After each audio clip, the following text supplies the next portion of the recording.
glossy, tapos matte yun dito. Ngayon, ang price naman nito guys, eto. So, ang price naman nitong Aerox na to is eto. Siyempre, kung magtatanong naman kayo, kung meron pa bang ibang kulay ang Aerox, meron pa syempre. Price naman nito is medyo mataas na to. So, ang price pala nito guys is eto. Kamusta mga true friend? Motokim nga pala at nandito na nga tayo ngayon sa Yamaha Y-Zone Greenfield, Mandaluyong City. So, dito nga, umpisa na ulit natin yung pagko-content natin parating sa mga motorsiklo. Alamin natin kung ano yung mga motorsiklo na bago nila, mga bagong decals, version, at kung magkano yung mga prices. So tara, samahan nyo ako, check natin yan. Okay, ito na nga mga true friend, umpisahan na natin dito sa Sniper 155 glossy, tapos matte yun dito, di ba? So yun yung combination niya. So yan, ito natin yung harapan, ayan yung tsura ng kanyang headlight, ganda oh, di ba? Tapos sa side, ito yung side nyo, naka disc brake, naka 1 piston caliper, then sa may gilid, sa side, and then tambucho niya. Parang naman sa kanyang upuan, eto, medyo manipis lang yung upuan niya, pero okay pa din, ang ganda ng forma, ang ganda ng pagkakatahe, yung tread, saka yung mga tela. And then sa side naman, eto, naka disc brake din sa may likod, naka Nissin caliper. Yung taillight niya, ganito yung tsura. So yung kanyang signal light, di pa naka LED, no, bulb type pa rin. And then sa side naman, ng kanyang kadena, ganito. So syempre, naka mags pa rin to. And then sa may side, and sa may bandang ilalim. Ganda ng ilalim, ang linis. Tapos kapag tumingin ka sa kanyang panel, ito. Sa left side, ganito ang itsura niya. And then sa right side, ganito. And then ito yung panel niya. So ito nga ay hindi keyless, no? Ayan. So sa side niya, ayun, parang may hasang sa gilid. Maangas pa rin at maporma. So ayan yung Sniper 155. Ngayon, ang price naman nito guys, eto. Ayan o, 125,900. Magda-down ka ng 12,600. And then sa 3 years, 6,074. So, Sniper 155. Eto yun guys. So, eto yung Aerox. No? So, ito yung headlight niya. Ayan, ang angas pa rin talaga. At maporma pa rin talaga, no? Ganda ng LED, oh. And then, yung side na to, parang carbon na. So sa gulong, eto siya yung kanyang disc brake. Siyempre naka ABS yan. Sa side niya, ganito ang decals. Sa kabilang side, check natin. Ayan o. Eto yung sticker. So pa-X talaga siya, no? Aerox. And then sa side nito, ganito. So kanyang gas tank nandito. And then meron siya ritong pocket sa side. Eto makikita natin dito. Hindi rin siya keyless. And then yung kanyang panel, ganito. Sa left side, ito ang itsura niya. And then sa right side, ganito. Sa upuan, ito yung upuan nyo. Gando. Meron pa ritong Aerox, oh. Tapos yung kanyang tail light, ito. Nakita natin signal light niya. Ayan, bulb type pa rin tayo dyan. Sa panggilid, ganito naman. So, pareho siya sa panggilid ng ano, no? Nung NMAX natin. So, sa likod, ito, makikita natin dito, guys. Hindi pa siya naka-disc brake. So, drum brake pa rin siya. Diyan, itsura niyang kanyang tambucho, ganito. Parang sa NMAX din, no? So, lipat tayo sa kabilang side para makita nyo yung gilid niya. Ayun, no? Yan. Diba? So, ang price naman itong Aerox na to is eto. 123,000. Down ka ng 12,300 and then 3 years niya is 5,940. So, meron pa tong rebate na 200 pesos kapag advance ka magbayad. Diba? So, ayan yung lineup natin dito. Siyempre, kung magtatanong naman kayo, kung meron pa bang ibang kulay ang Aerox, meron pa siyempre. Eto guys, oh, tignan nyo. Eto, matte siya na gray. Tapos yung kanyang decals dito, kulay yellow-orange, no? Ganda rin. So, kitang-kita. And then sa may side na to, ganito yung tsuro. Kaya, VVA, Variable Active Actuation. Sa side niya, ganito. And then yung mags niya, may sticker na rin, no?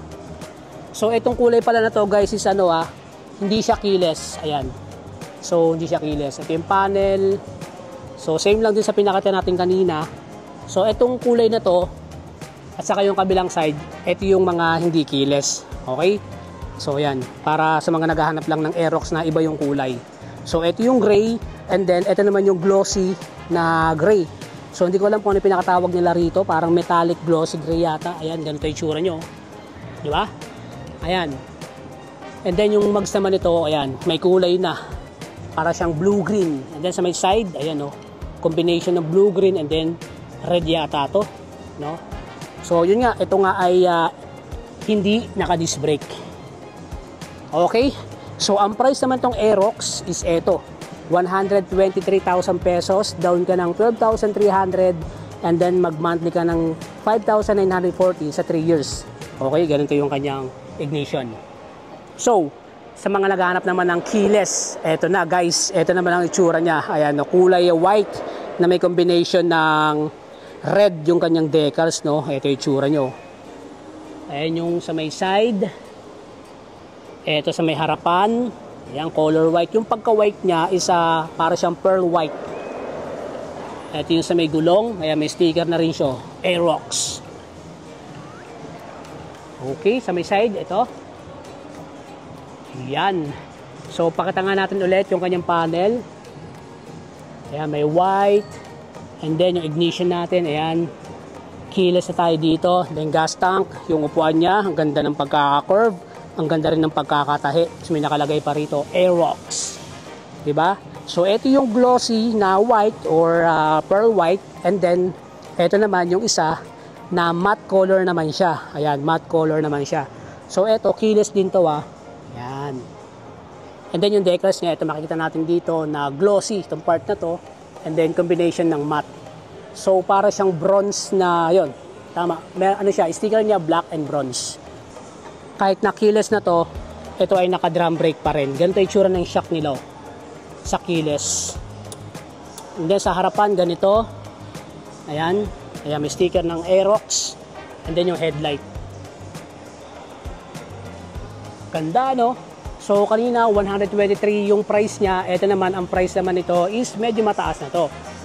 146,000 pesos. Down ka ng 14,600. And then, sa 3 years, 7,009 pesos. Okay? Para sa ating keyless na Aerox. So, ngayon, check naman natin yung mga NMAX nila rito. Kasi may display din sila rito ng NMAX. Ito, matte black, oh. Tapos, yung gulong niya, yung mags niya, bronze yung kulay. Ayan, naka-disc brake, ABS. So, I think ito yung non-Y-Connect, no? So, hindi siya Y-Connect. Kasi wala siyang sticker dito ng Y-Connect, oh. Diba? Usually dyan nakalagay yun. So, yun. Sa side naman, ganito yung tsura niya. Ayan, and then gold yung kanyang emblem. Tapos, eto. Yung NMAX natin, guys, naka-dual disc brake na siya. So, disc brake na sa may likod, pati sa may harapan, diba? So, mas maangas pala tong NMAX. So, ito yung ating matte color. And then meron pa rito na para siyang matte green, no? Matte na dark green siya. So same lang din yung kanilang mugs. Ayan, gold, bronze. And then sa may side ganito. Ayan to, glossy and then matte. Tapos yung upuan niya, ayan, plain lang siya na may korte. So ito yung panel nyo. Sa left side ganito. And then sa right side ganito. And then yung panel. Tapos ito yung kanyang ignition. So may pocket tayo dito. Meron dito, and then yung gas tank. Okay, sa may bandang likuran, ito, yung kanyang taillight, oh. So, ayan, naka-bulb type pa rin, tapos LED. So, ang price ito is ito, yung nasa screen natin. Ayan, check nyo lang dyan guys, ha, sa mga naghahanap ng NMAX. At syempre, kung medyo naghahanap pa kayo ng mas premium ng konti, eto na. Eto guys, yung katulad ng motorsiklo natin, ayan, no, glossy na blue, di ba? Ganda. So, malayo pa lang talagang kumikinang na para siyang kotse. Sa may harapan, ito, naka-disc brake, ABS, ayan yung kanyang caliper. And then yung gulong, yung mags, black lang. Etong part na to, matte. Tapos sa may gilid niya, sa may tambucho, ayan ang itsura niya. Yun! And then yung kanyang emblem, ayan, no, para siyang silver. Tapos sticker ng 155. Ganda, di ba? And then sa may kanyang side, dito naman sa may bandang CVT, ayan o. Kita natin dyan. And then yung gulong. And then yung taillight natin. Yan. So ganun pa rin. Bulb type. Tapos ito pala yung kanyang shock. So check natin yung kanyang panel. Ito. Yan. Sa left side, ganito ang itsura. And then sa right side, ganito. Meron pocket dito. May pocket dito. And then yung ignition. So, gas tank natin. So, ito nga ay Y-Connect. Ayan. Okay. So, ito yung ating glossy na color blue or glossy blue. So, ang price pala nito guys is ito 153,900. Down ka lang ng 15,400. and then magmamonthly ka ng 7,376. Okay, para dito sa ating NMAX na glossy na Y-Connect. So ganda, di ba? So ayan yung line-up ng ating NMAX dito. Ito naman sa mga naghahanap ng MIUI 125. So ito yung available na naka-display dito, no? Ganito yung kulay niya. So para siyang color peach.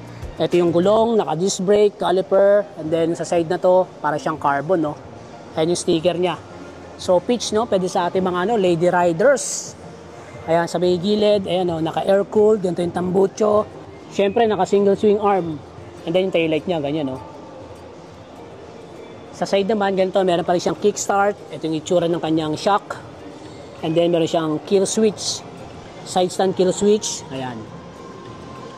So sa kanyang manibela, ganito yung itsura ng left side. And then yung kanyang panel, right side, ignition. So may packet siya dito. Maluwag din yung kanyang tapakan. Okay, so sa mga naghahanap ng MIUI 125, ito yung price niya. Ayan, check nyo lang dyan guys. Ayun, oh, ganda oh. At sa mga naghahanap naman ng MIUI 125S, so pag sinabing S guys, yan, meron na siyang stop and start system. So ito yung headlight nyo.